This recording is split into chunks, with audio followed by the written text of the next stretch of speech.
Getting ready to do your first craft show and wondering what to bring?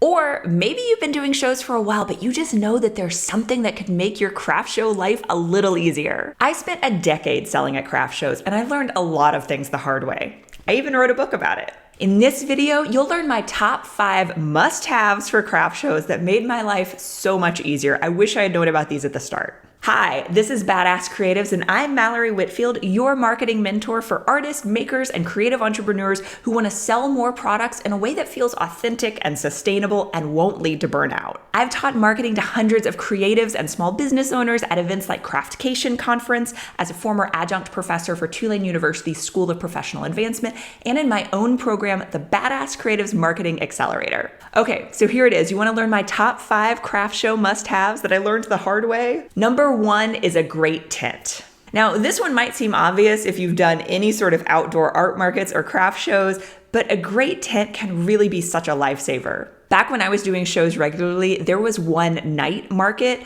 where we didn't need the protection from the sun, and so they didn't allow us to have tents because it was very limited space. We didn't have a full 10 by 10 booth.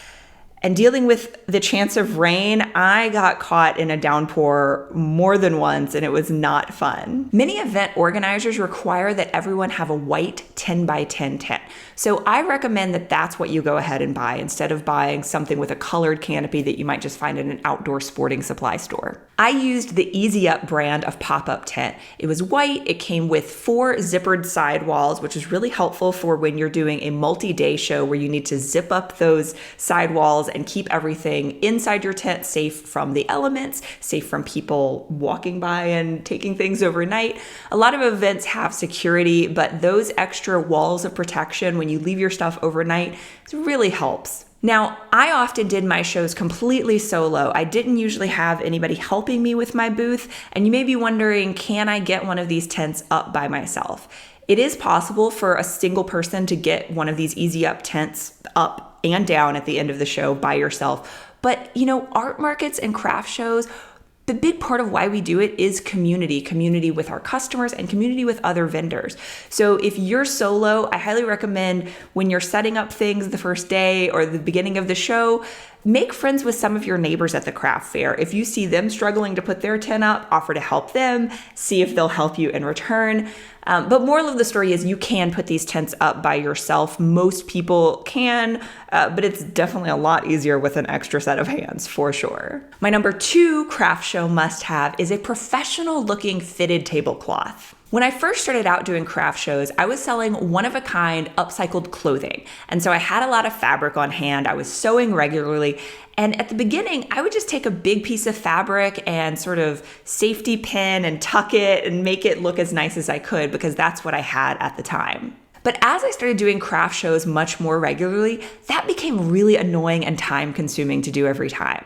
And I ended up finding these amazing fitted tablecloths that you can get in multiple sizes. They come in 4-foot tables, 6-foot tables, 8-foot tables. They're made for all of the kind of tables that you would traditionally use at an art market or craft show.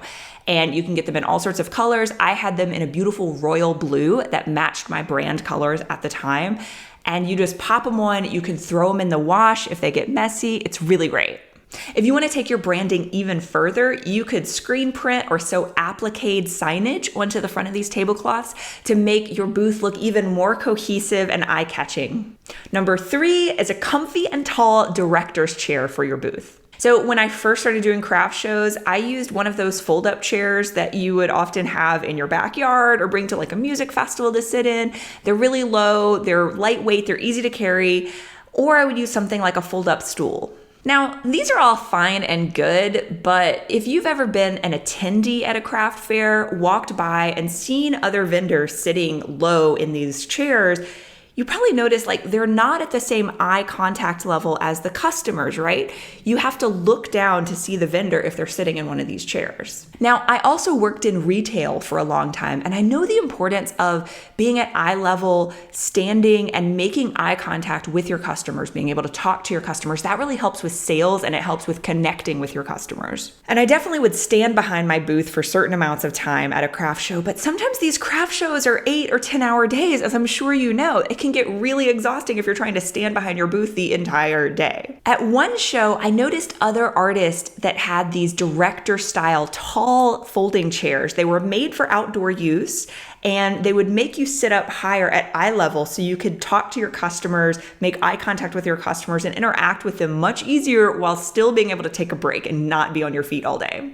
I was able to track down a chair similar to the one that I saw the other artists using. I found mine on Amazon. You can sometimes find these at sporting goods stores.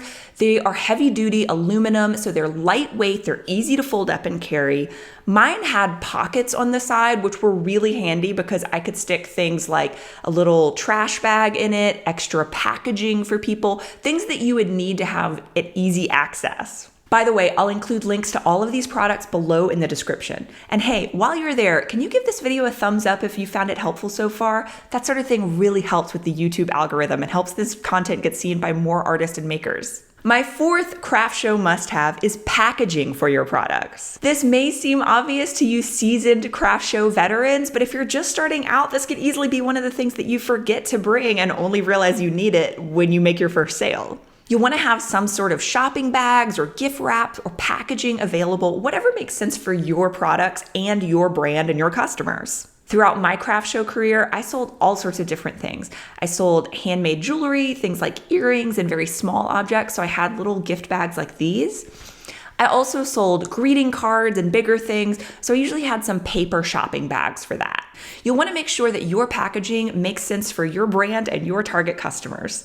For example, if your products and your brand are all about recycled, sustainable, eco-friendly ways of living, then you'll want to make sure that your packaging reflects that. You might want to use recycled and repurposed packaging. In this case, it would be totally cool to reuse some grocery bags from your latest trip to the grocery store. On the other hand, if your brand feels luxurious and high-end, your packaging should reflect that. And my number 5 craft show must-have is a convenient dolly or hand truck or cart to haul your products back and forth from your booth to your vehicle. So this is one of the things that it definitely took me way longer than it should to figure out and realize that it would make my life so much easier. In my early days, I used to put everything in Tupperware boxes and bins and just carry it in loads, and it would take 20, 30 minutes sometimes to carry all the things back and forth from my car to my booth, depending on how far that was, how far away I had to park, how big the venue is. That can take a very long time, which cuts into the amount of time that you have to then set up your booth. When I started doing shows super regularly, I finally invested in a mag liner cart.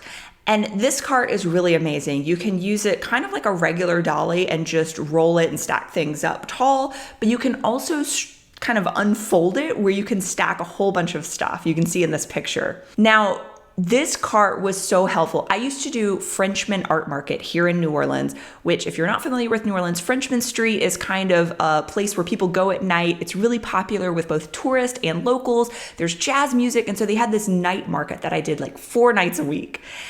And I often had to park a few blocks away and then bring all of my stuff through the chaos of the music and the tourists and the food and all the things that were happening. And if I didn't have this cart to haul my stuff back and forth to my car, I don't know what I would have done. I would have lost my mind. Now, I kept everything in stackable plastic boxes. That was helpful because it made it easier to stack all of my products onto the cart and get it from my car to my booth in one load. But it also helps in terms of bad weather, especially when you're doing outdoor events. Having those plastic bins can protect your stuff from rain and dirt and all of the elements. If you're just getting started with shows, the Magliner cart is probably overkill and more than you need, but there's plenty of other carts. Magna Cart is another one that isn't too expensive, and it will still help save your back and will save you time. I'll put links to all of these products in the description below, including a link to my book, How to Make Money at Craft Shows. And the book includes a full craft show supply checklist. This is all the things that I learned the hard way of what you really need to bring to a craft show that will make your life so much easier. So I'd love to know in the comments below, which of these must-haves was the most useful for you? Is there any must-haves that you have that I missed? I'll be putting out new videos each week, so be sure to subscribe and let me know in the comments what topics you want to hear more about when it comes to marketing your handmade business. You can also head over to badasscreatives.com to learn more about my program, the Badass Creatives Marketing Accelerator. I'll see you in the next video.